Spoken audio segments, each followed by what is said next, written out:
La marraine Francie. Wow. Le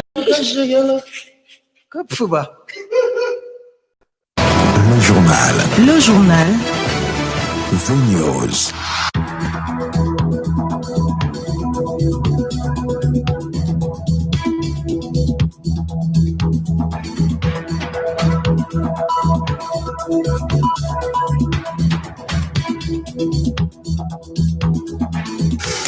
The News, presented by Liliane Lafon. Good morning, ladies and gentlemen, and welcome to our 7 a.m. bilingual newscast. A man who has been arrested in Simbok, Yaoundé Central region of the country for attempting to rape a 3-year-old girl. The suspect, dressed as a commercial motorbike rider, came to the municipality where he met the toddler, lured her into an uncompleted building in the area. The little girl's elder sister, who began searching for her junior sister, saw her in the uncompleted building with the suspect already naked. She then raised an alarm, which led to the suspect being apprehended by the population, who almost lynched him. He was only saved thanks to the intervention of the forces of law and order.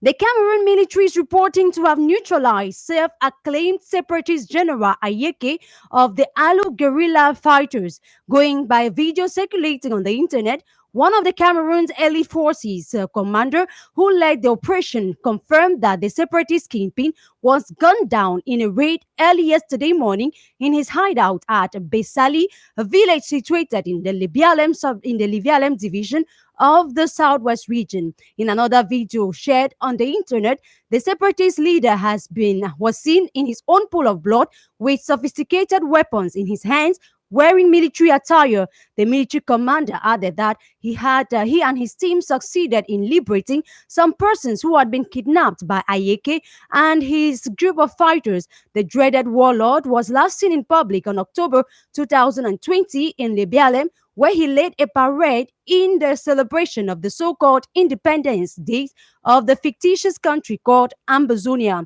Libialem, however, remains one of the hotbeds since the Anglophone crisis escalated in 2017. It is this same division where Field Marshal, another ringleader of the armed conflict, which has dragged on for 4 years, running operates. Chamberlain Tundong, Meme Senior Divisional Officer, had this to say during the presentation of the corpses.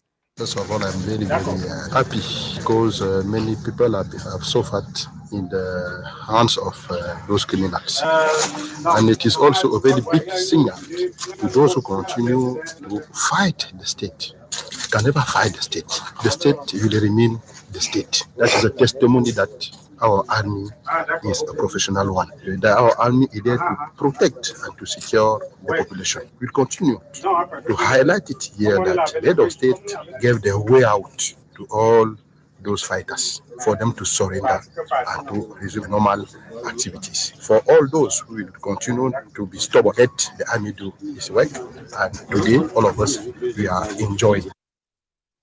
And that was the Meme SDO Chamberlain Tundong speaking during the presentation of the corpse of General Ayeke, led separatist kingpin. And in Bamenda's chief town of the Northwest region, 3 commercial motorbike riders were arrested yesterday while taking part in a protest calling for local authorities in the region to backtrack on their decision to allow bikes to circulate all over Bamenda. The protest, we are told, started in Kwen. It is coming over a month after security and administrative officials in the region launched Operation Bamenda Clean. Since the operation was launched, some commercial bike riders have expressed frustration, arguing that it has limited them in their job.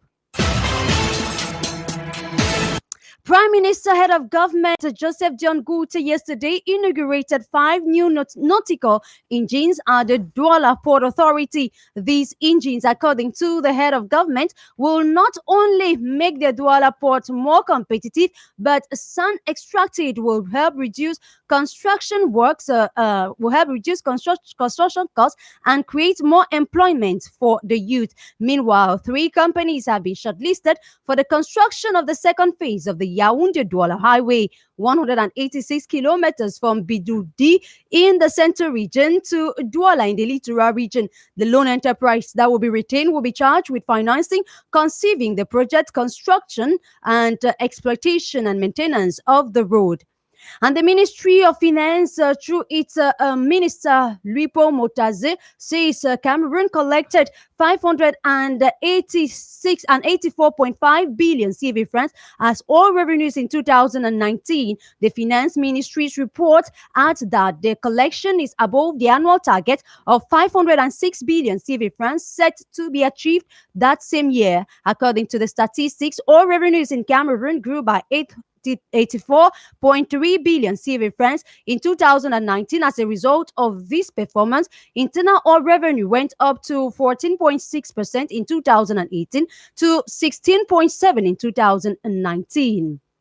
And the government of Cameroon says it has lost the sum of 206 billion CV francs to unoccupied and fictitious administrative housing. This situation follows a census of administrative housing ordered by the Minister of Finance, Luipo Motaze, as part of rationalization of public spending. At the end of this process, it emerged that for several years, the state of Cameroon has been paying rent for administrative accommodations used as offices or for public officials which are unoccupied, although functional. And in politics, without any transition, the hearing of the electoral litigations ahead of the December 6, 2020 regional elections opens today at the Administrative Court of in the Littoral. In a press release signed by the Chief Clerk of the Administrative Court of the Littoral region, the hearing of the petitions of candidates at the regional elections begins at 7:30 a.m. within the premises of the Littoral Court of Appeal. And the city mayor of Bafoussam, Roger Tafam, has instructed